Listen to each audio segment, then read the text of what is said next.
Buenos días, amada Iglesia de la Alianza Cristiana en todo nuestro querido Ecuador.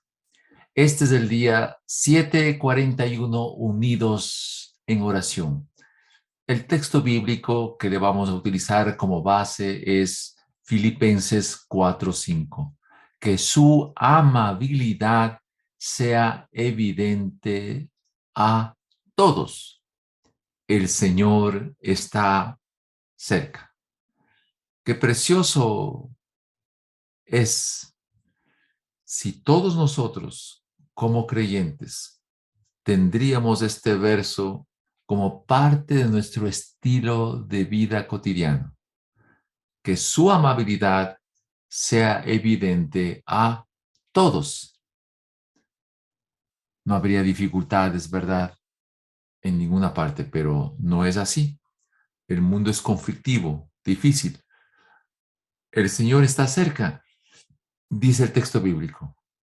Y nosotros, en medio de estas circunstancias en que estamos viviendo, por el temor de una guerra mayor, una tercera guerra mundial que al parecer se puede presentar, ¿cuánto debemos unirnos para que la amabilidad natural pueda ser evidente a todos? El Señor está cerca. Vamos a orar para que el Señor nos permita tener este tiempo de oración. Iglesia de la Alianza, unámonos en oración. Separemos este tiempito para orar y escuchar la palabra de Dios. Hemos pasado la Semana Santa y hoy vamos a hablar el tema de lo que es evidencias de la resurrección. Padre querido, con todo el corazón, en esta mañana, Señor, te pedimos que tu Espíritu Santo tome control y que este tema que va a ser presentado de las evidencias de la resurrección sea algo que marque la vida de toda persona que escuche.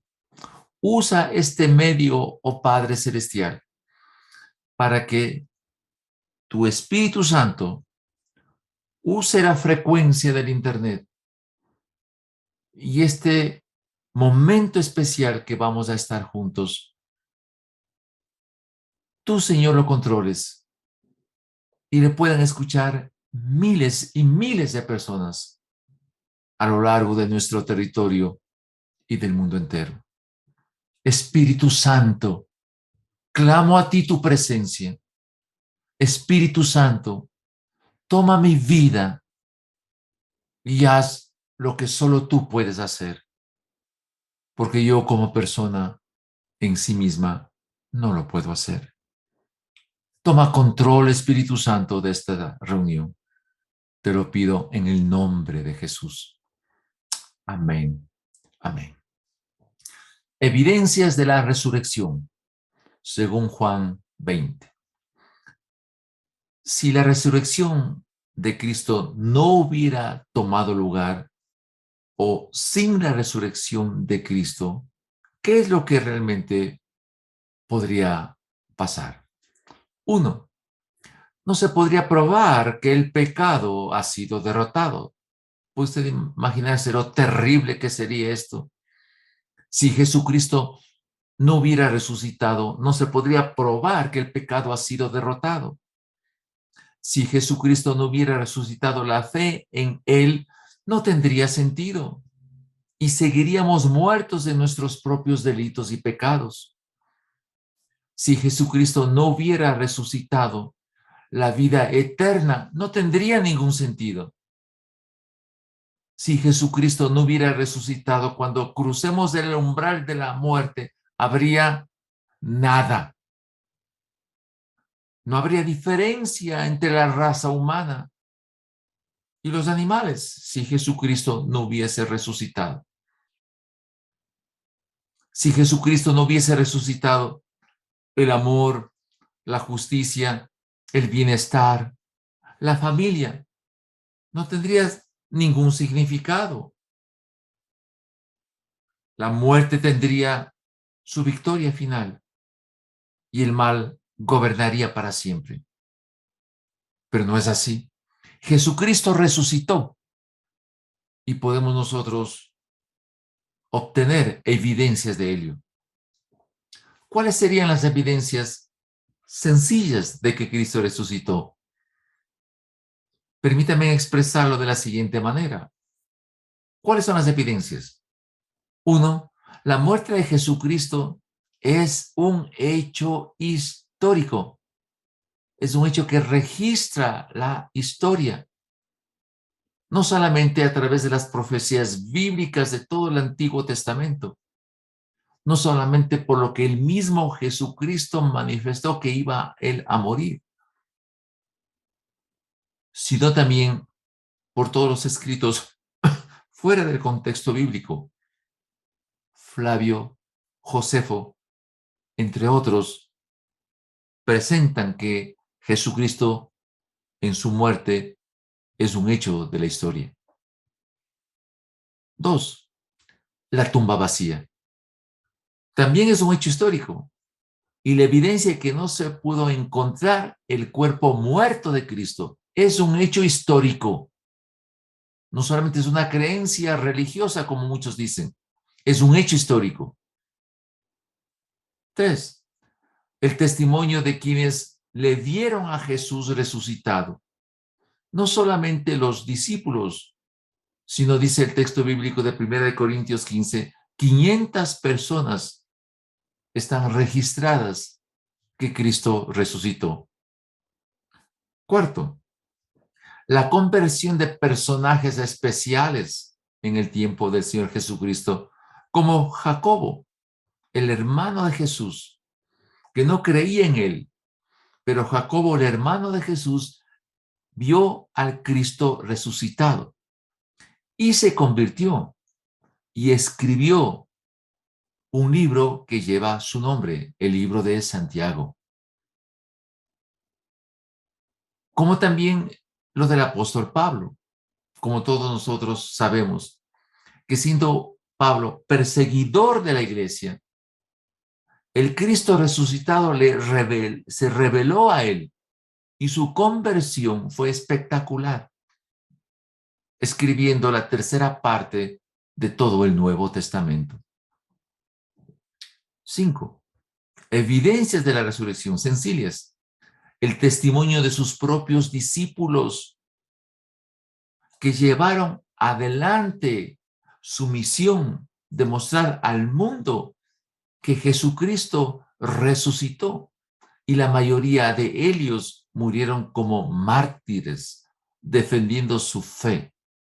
Tendrían que ser ellos un poco locos de que sabiendo si Jesucristo no hubiese resucitado, ellos defiendan su fe hasta la muerte. Analicemos el proceso de resurrección en función del libro de Juan, el capítulo 20. Y veamos una primera parte de lo que fue la resurrección. Y le voy a llamar la crisis de la razón. Juan 20, del 1 al 2. Dice el texto así. El primer día de la semana, María Magdalena fue temprano al sepulcro, cuando todavía estaba oscuro, y vio ya la piedra que había sido quitada del sepulcro. Entonces corrió y fue a Simón Pedro y al otro discípulo a quien Jesús amaba, y le dijo, se han llevado al Señor del sepulcro y no sabemos dónde le han puesto. Así narra el texto bíblico. Imagínense lo que experimentaba María Magdalena. María Magdalena fue una mujer que fue liberada de 7 demonios, como especifica Lucas el capítulo 8, el versículo 2, y que con otro grupo de mujeres seguía a Jesucristo. Y al ver que la piedra había sido retirada, no pensó otra cosa que el cuerpo de Jesús fue retirado del sepulcro. Este ejemplo de María Magdalena, si lo transportamos al tiempo actual, muestra algunos puntos importantes. María Magdalena amaba a Jesús, pero no creía realmente en él, porque María Magdalena escuchó muchas veces que Jesucristo iba a resucitar, pero en la práctica, al ver la piedra que había sido movida, fue corriendo a avisar a Pedro y a Juan con la preocupación de que se han llevado el cuerpo de Jesús. La racionalidad de María Magdalena es que si fue al sepulcro, su pensamiento era para ver un cadáver, no para ver un resucitado. Pero debemos entender una cosa importante. La piedra que tapaba el sepulcro, de un peso más o menos de 1.5 toneladas, había sido movida por un ángel, como dice Mateo 28:2. Pero no para que Cristo salga de la tumba. No se movió la piedra por parte del ángel para que Cristo salga de la tumba, sino para que los discípulos puedan entrar. ¿Escuchó eso? María fue a ver a Pedro y a Juan y les dio la noticia. Todos sabían que Jesús les dijo que iba a resucitar, pero no le creían todavía. Y aquí entró María Magdalena a una crisis de la razón, como mucha gente hay. Cuando se visita un sepulcro, se busca un cadáver, ¿verdad? No en un resucitado. Muchas veces en las iglesias en el tiempo actual hay simpatizantes en una iglesia, pero no hay miembros del cuerpo de Cristo. Pero la iglesia está formada y debe estar formada no por simpatizantes, sino por miembros del cuerpo de Cristo. En toda iglesia, la cabeza de la iglesia es el Señor Jesucristo. Hemos dicho eso varias veces. Pero no todas las iglesias están con personas nacidas de nuevo, que han experimentado el nuevo nacimiento. No, muchos son solo simpatizantes que pueden amar a Jesús, pero como María Magdalena, sin creer en él. Veamos ahora el episodio según la narración de que se puede creer sin ver al resucitado. Se puede creer en Cristo sin ver al resucitado. Dice Juan 20 del 3 al 10. Salieron pues Pedro y el otro discípulo e iban hacia el sepulcro.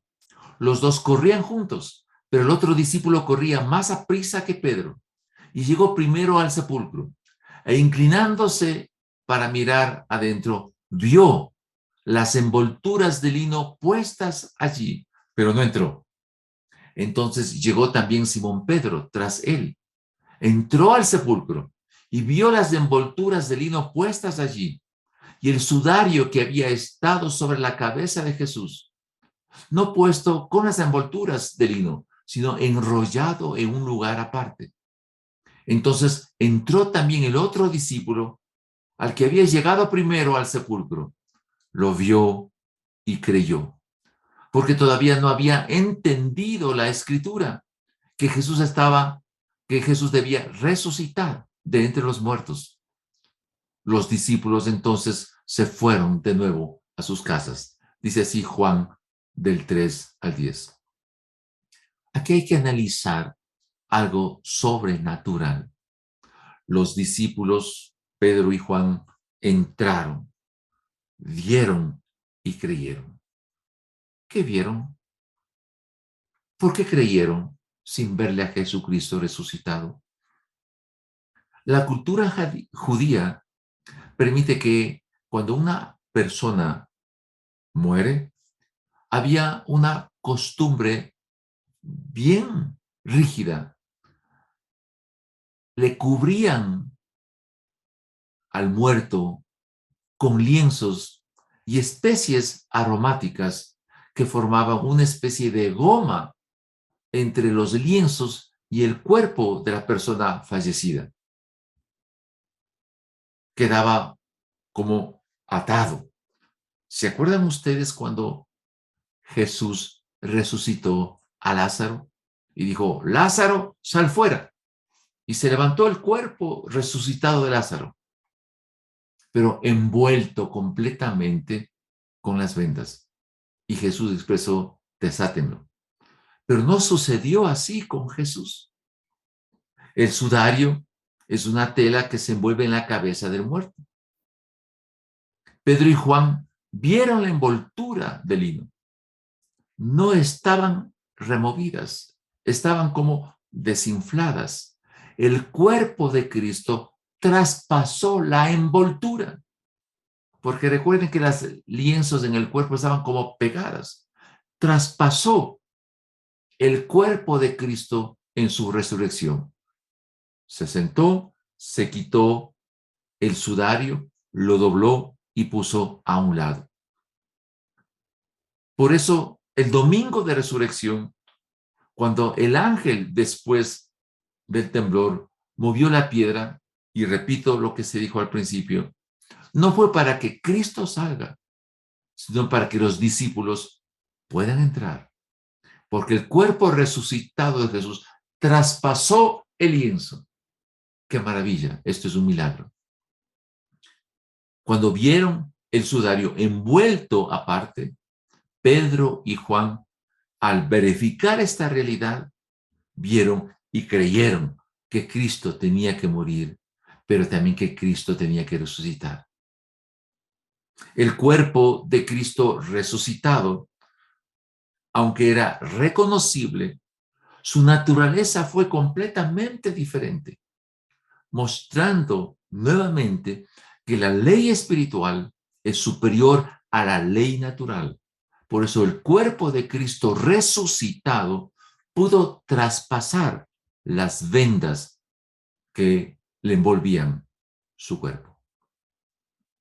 Pablo confirma esta realidad histórica en 1 Corintios 15, del 3 al 4. El texto dice, Cristo murió por mis pecados, le pongo en forma personal, conforme a la Escritura. Fue sepultado y resucitó al tercer día, conforme a la Escritura. Y todos los textos fueron cumpliéndose al pie de la letra. La resurrección de Jesucristo es un hecho histórico, es un hecho real de la vida del Señor Jesús que quedó plasmada en la historia hace 2000 años. Pero veamos ahora lo que pasó con María Magdalena. Al avisarles a Pedro y a Juan, y Pedro y Juan salieron corriendo, Pedro, damita, llegó un poquito tarde. Pedro y Juan regresaron a sus casas y le dejaron ahí a María. Analicemos lo que pasó con María. Ver y creer. Pero María estaba afuera, dice, llorando junto al sepulcro. Y mientras lloraba, se inclinó y miró dentro del sepulcro. Y vio dos ángeles vestidos de blanco, sentados donde había estado el cuerpo de Jesús, uno a la cabecera y otro a los pies. Y ellos, los ángeles, le dijeron, mujer, ¿por qué lloras? Ella les dijo, porque se han llevado a mi Señor y no sé dónde le han puesto. Al decir esto, se volvió y vio a Jesús que estaba ahí, pero no sabía que era Jesús. Jesús le dijo, mujer, ¿por qué lloras? ¿A quién buscas? Ella, pensando que era el hortelano, le dijo, Señor, si tú le has llevado, dime dónde le has puesto y yo me lo llevaré. Jesús le dijo, María. Y ella, volviéndose, le dijo en hebreo, Raboni, que quiere decir maestro. Esto es maravilloso. María, aunque fue liberada de 7 demonios, amaba a Jesús, pero no creía que era el Mesías prometido de la Escritura y que tenía que morir en la cruz y resucitar de entre los muertos. ¿Qué pasó con María? Vio a los ángeles que estaban ahí. Lo invisible se hizo visible, pero ella no se dio cuenta. No podía percibir lo sobrenatural. Por eso quiero insistir que en el tiempo actual las iglesias deben estar formadas por miembros del cuerpo de Cristo, por miembros que son nacidos de nuevo, no por simpatizantes. Pero la realidad es que hay gente en las iglesias que simpatizan con Jesús, pero no han nacido de nuevo. Racionalizan mucho las cosas. ¿Qué tuvo que pasar? Los ángeles le dijeron, mujer, ¿por qué lloras? Y ella no se dio cuenta que eran ángeles. Jesús le dijo, mujer, ¿por qué lloras? Ella no se dio cuenta que era Jesús. Pero cuando Jesús usó la ley espiritual y le llamó por nombre María, ella lo reconoció y se produjo el milagro del nacer de nuevo. Dios le llama a usted por su nombre, como me llamó a mí por mi nombre, Luis, y él se reveló sin que yo lo merezca. Querida iglesia, Jesús se mostró, pero ella no le reconoció todavía. Pensaba que era el hortelano. María buscaba un cadáver, no un resucitado. Por eso la gente se conforma de ver una cruz con el crucificado. Querida iglesia, si no hay revelación de parte de Dios, la ley natural es superior a la ley espiritual. No se percibe la voz de Dios, aunque se escuche. Sin revelación de Dios, no hay entendimiento de su voluntad y todo se queda en el plano natural. Pero recuerden que la ley espiritual siempre se encuentra en un rango superior a la ley natural. Cristo le habló por su nombre y la revelación se dio. La ley espiritual hizo su efecto. María expresó la palabra clave, Raboni, maestro. María le reconoció. El acercamiento se dio, pero Jesús le dijo, no me toques, porque aún no he subido a mi Padre, mas ve a mis hermanos y diles, subo a mi Padre y a vuestro Padre, a mi Dios y a vuestro Dios. Juan 20, 17. ¿Por qué le dijo Jesús que no le toque? ¿Sabe qué tenía que pasar en el cielo? ¿Se acuerda en el tiempo de Moisés? Dios le dijo a Moisés, haz en la tierra todo lo que tú viste en el cielo. Y en la tierra Moisés hizo todo lo que es el tabernáculo, el lugar santo y en el lugar santísimo, lo que Moisés vio, lo que había en el cielo. Jesús no permitió que le toque María, porque tenía que ir al lugar santísimo en el cielo, en la presencia del Padre, y presentar al Padre en el propiciatorio su propia sangre como una marca para toda la eternidad. Jesús entró como sumo sacerdote para dejar esa huella de su propia sangre en favor de la raza humana una sola vez y para siempre. ¿Qué pasó con los discípulos? Juan 20 del 19 al 22 dice, Entonces, al atardecer de aquel día, el primero de la semana, y estando cerradas las puertas del lugar donde los discípulos se encontraban por miedo a los judíos, Jesús vino y se puso en medio de ellos. Paz a vosotros. Y diciendo esto, les mostró las manos y el costado. Entonces los discípulos se regocijaron al ver a Jesús. Jesús entonces les dijo otra vez, paz a vosotros. Como el Padre me ha enviado, así también yo os envío. Y después de esto, sopló sobre ellos y les dijo, recibid el Espíritu Santo. Se repite el principio en donde la ley espiritual es un rango superior a la ley natural. Los discípulos estaban con las puertas cerradas por miedo de los judíos. Las puertas estaban bien cerradas, no para que Cristo no pueda entrar, sino para que los discípulos no puedan salir. Y Jesús, de la misma manera que en su cuerpo traspasó la envoltura de los lienzos cuando fue sepultado y resucitó, de la misma manera traspasó las paredes de las habitaciones por tener un cuerpo glorificado. Cristo les dijo, paz a vosotros, y les mostró las marcas de las manos y de su costado, y todos se regocijaron. Cristo, al soplar a ellos, el Espíritu Santo se manifestó, y todos fueron redimidos en su totalidad.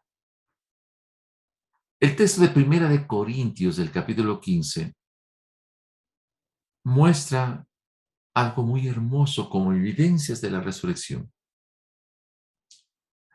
Y si lo hago propio personal, de Primera de Corintios 15 diría, mi fe no es vana, he resucitado juntamente con Cristo, basándome en los versos 17 y el 20. Por Adán, yo estuve muerto, por Cristo, soy vivificado, yo soy un resucitado. Versículo 22 del capítulo de Primera de Corintios 15. Yo soy un resucitado, no soy un cadáver, soy resucitado. Tengo nueva vida, no soy un zombie. La carne y la sangre no pueden heredar el reino de Dios, ni la corrupción hereda la incorrupción. Soy parte de una promesa que es un misterio. Puede ser que mi cuerpo muera, pero seré transformado. Puede ser que mi cuerpo muera, pero seré transformado. Versículos 50 al 51. Cuando suena la trompeta, si yo he muerto en el cuerpo, en un abrir y cerrar de ojos seré resucitado en forma incorruptible. Y si estoy vivo para ese entonces, seré transformado. Y todo mi ser, cuerpo, alma y espíritu, alcanzará la inmortalidad. Versículos 52 al 53.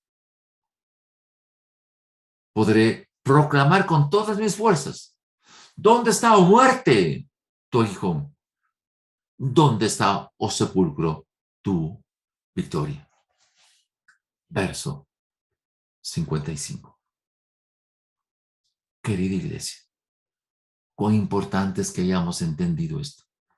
Usted y yo somos resucitados, no somos cadáveres, no somos zombies, pero en los más de 7.000 millones de habitantes que hay en el mundo, la gran mayoría son zombies.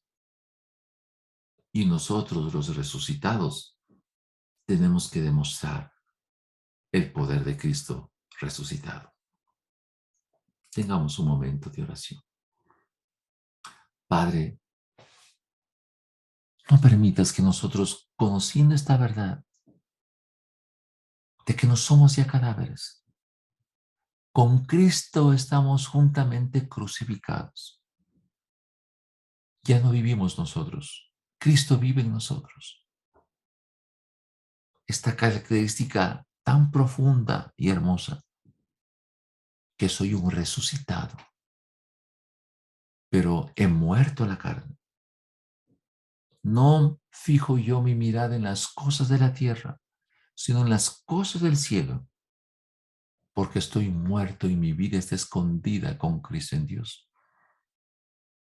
Esta dualidad, al parecer, muerto a la carne, resucitado en Cristo, escondido con Cristo en Dios. Gracias, Señor, por este milagro. No lograré entender en su totalidad, pero gracias por lo que tú has hecho. Y en esa condición de resucitado, mirando las cosas del cielo, no las de la tierra, clamo, oh Señor, con todo mi ser,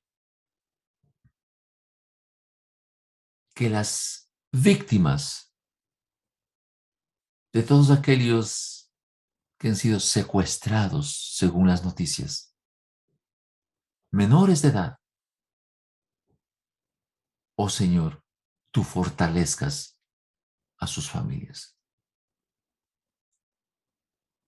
No permitas que haya más secuestros de niños. En el nombre de Jesús, desbarata, Señor, las redes de secuestro que hay en el país, en el Ecuador. En el nombre de Jesús, rompe sus estructuras. Te pido como resucitado, por gracia tuya, Señor. Te ruego de igual manera que tú bendigas a los pastores, a los ministros encargados, a los misioneros y a todos los siervos del Señor. Oh Dios, cumple, oh Dios en ellos, tu propósito y suple, Señor, sus necesidades en el nombre de Jesús. Señor, ¿cuántos ecuatorianos han perdido familiares por diferentes motivos? Por la violencia que vivimos como país, por la pandemia. Señor, en el nombre de Jesús, consuela a sus familiares y que puedan afrontar el dolor de la mejor forma. Señor, nos salimos de la pandemia. Tenemos problemas políticos, tenemos problemas económicos, problemas de corrupción, problemas por la guerra entre Rusia y Ucrania y no sabemos qué va a pasar, qué va a suceder. En el nombre de Jesús, te pido, Señor, levanta la economía de la nación. Como resucitados del pueblo de Dios, el pueblo, la iglesia de Cristo. Oramos, oh Señor, por la economía de la nación. Que haya fuentes de empleo para las personas y que puedan sostenerse. Oramos por nuestros hijos. En el nombre de Jesús, oramos por nuestros hijos. Por cada hijo de todos los miembros de la iglesia de Cristo. Bendice a nuestros hijos. Cúbreles, oh Padre querido. Que no les pase nada. Te suplicamos, Espíritu Santo. Tu palabra es la verdad. Tu palabra dice, todo lo que pidierais al Padre en el nombre de Jesús será hecho. Cubre a nuestros hijos. Cuídales. Cubre a nuestros nietos. En el nombre de Jesús. Te lo pedimos. Unidos en oración, Señor, clamándote a ti, con todo nuestro corazón. En Cristo Jesús. Amén y amén.